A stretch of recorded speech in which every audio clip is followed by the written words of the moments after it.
After a short delay, it's time for me to make my next Overwatch World Cup 2019 video on who makes Team Brazil. Like the last couple of countries I've covered, Brazil have been progressing and improving on the international stage year after year, with their best performance occurring last year in 2018, where they beat Norway in a competitive 5-map series to finish third in the LA qualifier, behind the Overwatch heavyweights of the USA and Canada, which although not good enough to qualify for BlizzCon, was a very impressive performance, the highlight of a development as a nation they've been making. Regarding the Brazilian committee for this year, Pokeith returns as general manager, but there are a couple of changes beside him, with Insanities being voted in as head coach, and Portillo as community lead.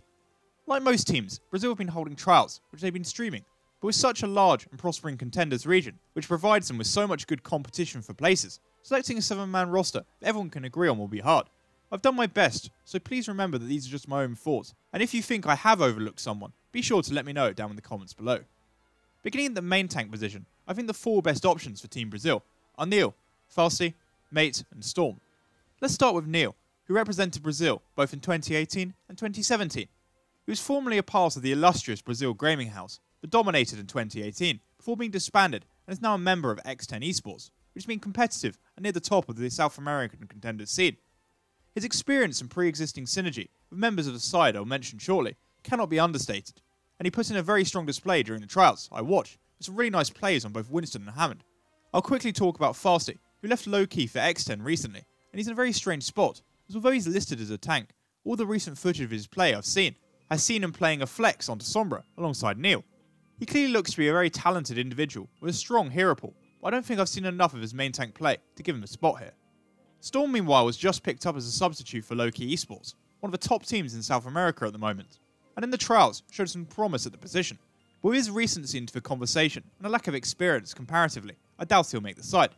This leaves a Mate, who recently broke into the South American contenders scene after advancing through trials with Team Clarity. Whilst he also showed promise, his experience will likely count against him, and I'd have to bring back Neil again for this year at the main tank spot for Brazil.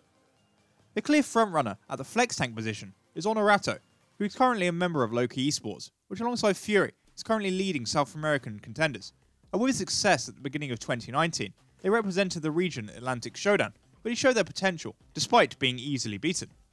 Honorato is both a very good diva and Zarya, and it probably won't surprise you to learn that he was also a former member of Brazil Gaming House and the 2018 World Cup side, giving him the edge in experience and also a strong pre-existing synergy with the main tank option of Neil, which is why he'd be my selection at this position. There are other talented options to choose from, however, with both Stylo and AGM from Upgaming throwing their hats into the ring, and during the trials they gave good impressions, with AGM more traditional in his hero pool for good diva, as Stylo showed his ability on Roadhog, whilst another trial by the name of Trick seemed to play a solid diva beside Neil in the trials. I don't know if he's eligible age, but Aegon has also been performing well this season in South America on X10, and has the ability, like a lot of Overwatch League flex tanks, to switch onto DPS options such as Tracer and Pharah, which depending upon the team's setup could go in his favour. At the main support position, it seems to make sense to stick with the Overwatch League talent of Alamau, who this season joined the Boston Uprising.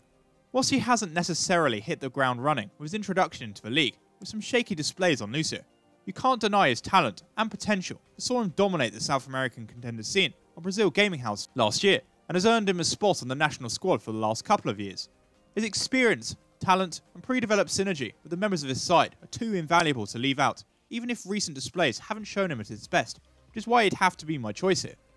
Of course, challenging his spot for the side is not easy, given his resume, but there are others who have been performing well in the South American contender scene, like Happy of X10 and Pardal of Upgaming, who also performed well in the trials. And for the future, I mentioned Win98, who's currently underage, but has been dominating the season alongside Fury, and she could definitely break through in the future.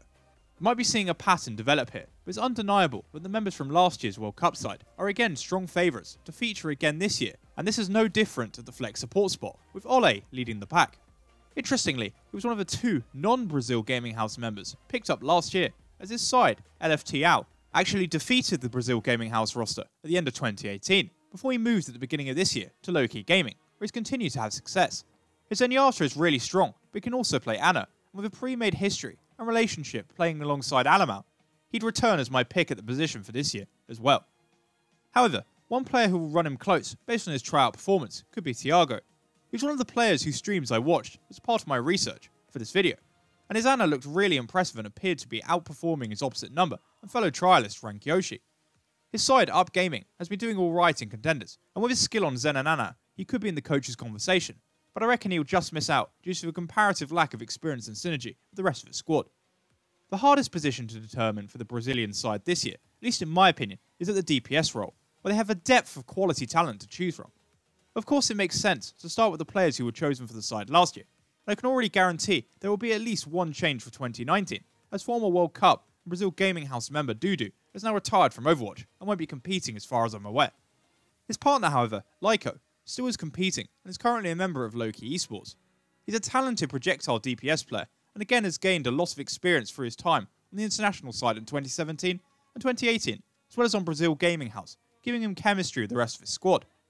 Therefore, he'd be my first DPS player I'd choose, but I'd also particularly like to mention his ability on Baptiste, who's been playing contenders, which has looked really nice. As for the other two spots, I think the best remaining players who could challenge here are Murif, Knight, Shinigami and Ludwig, who have all been performing well on the teams Loki Esports, Fury and X10, who are challenging at the top of South American contenders in 2019. Therefore, for my other two positions at DPS, I lean towards going with Ludwig and Knight. Ludwig, from what limited footage I saw, was the most impressive DPS player at the trials, with some really nice displays on Ashe, Genji and Widow. And I really should include a Fury player, since they've been performing so well in South American contenders, and currently sit at the top. And Knight provides my other two options, with a nice hitscan hero alternative, and skillful Sombra, which I think covers all bases in preparation for a future meta. All these options seem good in my eyes, so let me know who you guys would choose, with the choice of Murif also making sense to partner alongside his low-key teammate, Lyco, whilst combining the Fury starting DPS pair of Knight and Shinigami could also make a deadly DPS attack, who are currently dominating the South American scene. Consequently, my final 7-man roster for Team Brazil this year would be Neil at main tank, Honorato at flex tank, Alamau at main support, Ole at flex support, and then Lyco, Ludwig, and Knight as my DPS trio. And whilst I don't think they can really compete with the very best, as suggested by how outclassed they were at the Atlantic Showdown, I think there is enough talent and potential here for Team Brazil to really contest for one of the 5 spots available at BlizzCon, and do the South American scene proud. And with that, we reach the end of my Team Brazil Overwatch World Cup video. I'd like to thank you for watching. I've still got plenty of Overwatch World Cup content planned for the next few days, but let me know if you are getting tired of it. But if you did enjoy and don't want to miss out, please like, subscribe and follow me on Twitter for this continuing Overwatch World Cup coverage and content, and I hope you enjoy the rest of your day.